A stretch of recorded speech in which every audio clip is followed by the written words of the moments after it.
Dans cette quatrième et dernière vidéo sur les Vandales, nous allons revenir sur les événements qui amenèrent à la disparition totale d'un royaume qui avait pourtant dominé la politique méditerranéenne du 5e siècle. Nous nous étions arrêtés à la fin du règne de Hunéric, un règne de division et de difficulté pour le jeune royaume qui n'arrive pas à se stabiliser et à créer une société fonctionnelle.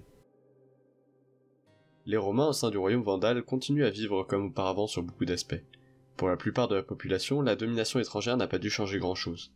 Au sein des cités mêmes, comme Carthage, on trouve toujours des magistrats qui continuent de faire vivre les bâtiments publics, tels que la bibliothèque de Carthage, qui continue de recevoir de nombreuses contributions. Les Romains n'ont cependant plus accès aux magistratures liées au pouvoir. En effet, les Vandales se méfient des Romains. Ils préfèrent conserver le pouvoir militaire entre leurs mains. La population vandale étant très minoritaire, les souverains ne peuvent tolérer le mélange entre les populations, de peur que le sang vandale finisse par disparaître et que leurs descendants se sentent plus attachés à leurs origines romaines. Cela n'empêche pas les rois de se romaniser progressivement. Quelques nobles font même éduquer leurs enfants par des tuteurs romains. Ils semblent soutenir ou du moins tolérer une continuité des traditions de l'élite, comme par exemple la littérature. Les Vandales ne sont cependant pas sans culture propre à leur peuple, et notamment Thrasamund, un roi proche du monde romain qui va participer au développement culturel de la société vandale.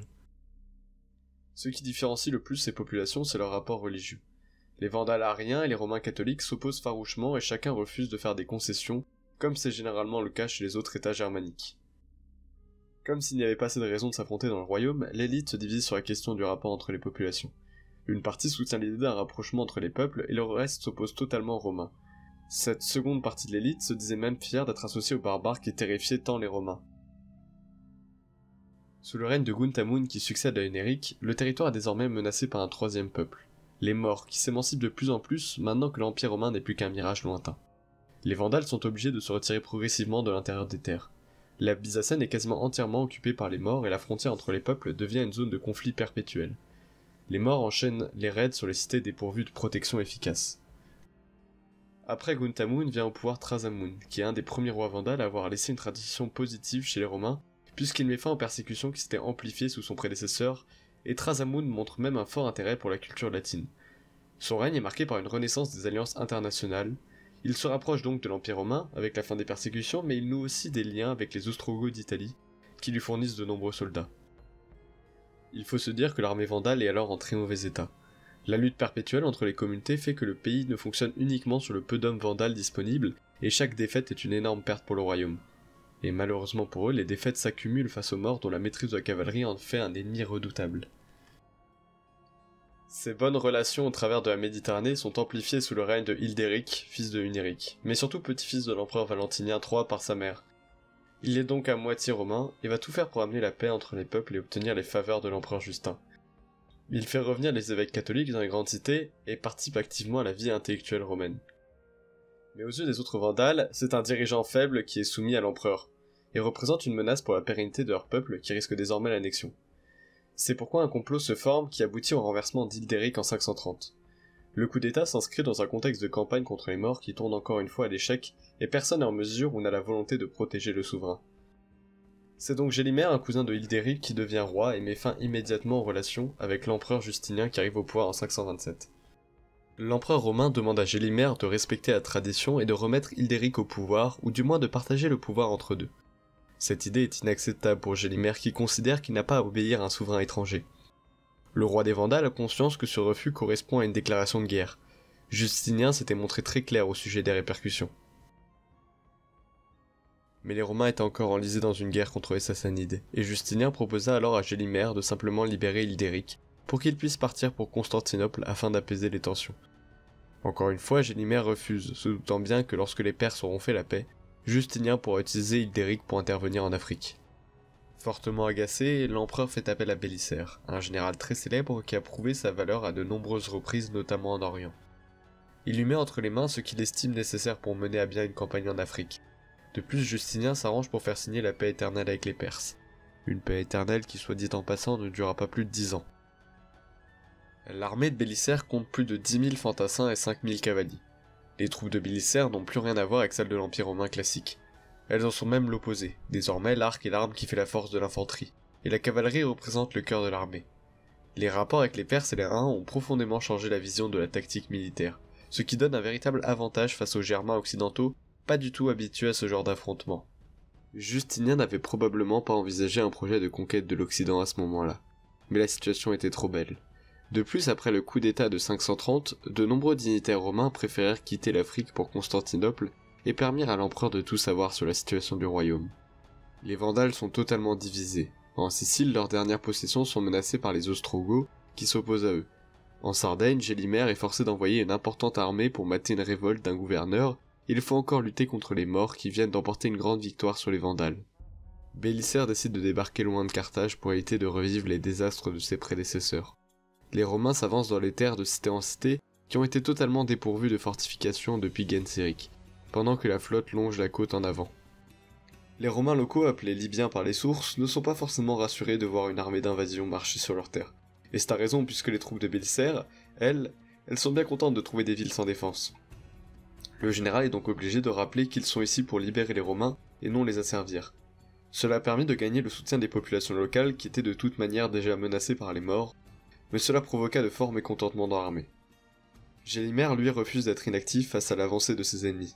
Il fait offrir une récompense pour chaque tête de Romains qui lui sont apportées afin d'inciter à la résistance. Mais les guerriers vandales se mirent à tuer la population locale pour obtenir un maximum de gains, poussant les locaux un peu plus dans les bras de Bélisaire. Le roi fait donc le choix de réunir le plus de troupes possible. Il divise son armée en 3 parties. Depuis le nord doit arriver les troupes de Hamata, son neveu chargé de bloquer l'avancée des Romains. Depuis l'ouest, son frère Guy Bamoun, qui est chargé de le prendre à revers, pendant que Gélimer, fort de la plus grosse partie des hommes, attaque par l'arrière. Le plan semble sans faille, et devrait largement suffire à battre les Romains. Cependant, celui-ci ne se passe pas comme prévu. Les troupes de Hamata sont battues par l'avant-garde romaine, qui les poursuit bien au-delà du lieu prévu pour les combats. Hamatas ne survit pas à cet échec. Guy Bamoun est lui aussi tué dans un affrontement contre les troupes uniques qui servent de cavalerie aux Romains. Malgré ces 2 échecs, l'essentiel des troupes vandales commandées par Genséric arrive à briser la cohérence des Romains et aurait pu mettre fin aux affrontements si le souverain avait fait sonner la charge. Il semblerait que la découverte de la défaite des siens et du cadavre de son frère l'aurait paralysé, ce qui laissa le temps aux troupes romaines de se réorganiser et de prendre l'avantage. Gélimer, face à la défaite, préféra partir vers Hippone, où il avait fait déplacer le trésor de Carthage. Il fit exécuter Hildéric et sa suite par vengeance. Bélisaire fut surpris de trouver Carthage sans défense, et n'osa d'abord pas y pénétrer. Une fois qu'il prit conscience de la situation, il passa les portes de la ville et put s'en emparer sans affrontement. Les défenses de la ville étaient en très mauvais état, et n'auraient pas permis de tenir un siège. Il se charge donc de reconstruire les murailles pour couvrir ses arrières. Tous les morts n'étaient pas ennemis des Vandales, et beaucoup hésitaient encore sur la conduite à suivre face aux Romains, qui s'installaient sur des terres qu'ils convoitaient. Gélimer espérait voir les peuples s'unir pour repousser l'envahisseur, et ainsi il pourrait reprendre le pouvoir. Il chercha aussi l'alliance des Visigoths, chez qui il voulut envoyer le trésor par sécurité, au cas où la guerre tournerait mal. Il tenta aussi de corrompre les hommes de Bélisaire, dont beaucoup étaient d'origine germanique et de confession arienne. Pendant que Bélisaire faisait renforcer les défenses de la ville, Gélimer reçut les renforts de Sardaigne tant espérés en plus d'une aide de certains peuples morts, et il décide donc de tenter le tout pour le tout en marchant sur Carthage. L'affrontement final a lieu en décembre 533 près de Tricaméron. Les Vandales et les morts sont en grand nombre et font installer leur camp avec leurs femmes et leurs enfants à proximité du champ de bataille. Leurs troupes sont dirigées par Zazo, le plus célèbre des généraux vandales. Il arrive à tenir tête à de multiples reprises face aux attaques de Jean l'Arménien qui mène la cavalerie romaine. C'est lorsque celui-ci décide de charger en portant haut la bannière impériale que le combat éclate totalement. Zazo finit par tomber au combat et les Vandales furent battus. Gélimer abandonna sur place les Vandales et leurs familles qui furent massacrés ou mis en esclavage. Bélisaire ordonna à Jean l'Arménien de poursuivre Gélimer, mais il mourut sur la route et permit au roi de gagner du temps. Le roi des Vandales, privé de toute solution de repli, se réfugie alors dans une montagne en territoire mort à l'ouest de la Numidie. Les Romains, réalisant que la montagne est imprenable, font donc mettre en place un siège afin de forcer le roi à la reddition. Gélimer tenut 3 mois. En avril 534, il se rendit auprès des Romains car il ne supportait pas de voir les siens se battre entre eux pour survivre. Gélimer fut envoyé à Constantinople pendant que les Romains s'installèrent définitivement sur les territoires africains. Nombreux guerriers vandales furent envoyés garder la frontière orientale pendant que leurs femmes furent mariées avec les soldats romains qui décidèrent de se fixer sur place. Il y eut de nombreuses révoltes sur ce territoire, notamment lancées par les femmes vandales qui espéraient récupérer leurs droits. Les Vandales ne réussirent cependant pas à reprendre le pouvoir de façon définitive, et leur faible nombre les firent progressivement disparaître. Bien qu'il est probable que la communauté vandale continue d'exister jusqu'à l'arrivée des Arabes à Carthage en 698. Sur les frontières, les tensions avec les morts repartirent de plus belle, et la guerre continua comme s'il n'y avait aucune différence entre l'occupation vandale et celle des Romains. À Constantinople, Justinien, fier de cette grande victoire, prit le nom d'Alanicus, d'Africanus et de Vandalicus, et remit en place pour la dernière fois la cérémonie du triomphe, où il fit défiler Gélimère avant de l'envoyer vivre une vie de noble romain en Galatie. L'ancien souverain des Vandales ne fut pas du tout impressionné par cette démonstration de force. Face à l'empereur, il déclara « Vanité des vanités, tout n'est que vanité ». Ainsi s'achève notre voyage au travers de l'histoire des Vandales. Ça aura pris son temps, presque une année entière. J'espère que ça vous aura plu. Il y aura peut-être une dernière vidéo sur les Vandales afin de revenir sur quelques points que je n'ai pas pu aborder et de répondre à quelques questions. Je ne sais pas encore sur quoi portera les prochaines vidéos, mais ce sera probablement sur un tout autre sujet.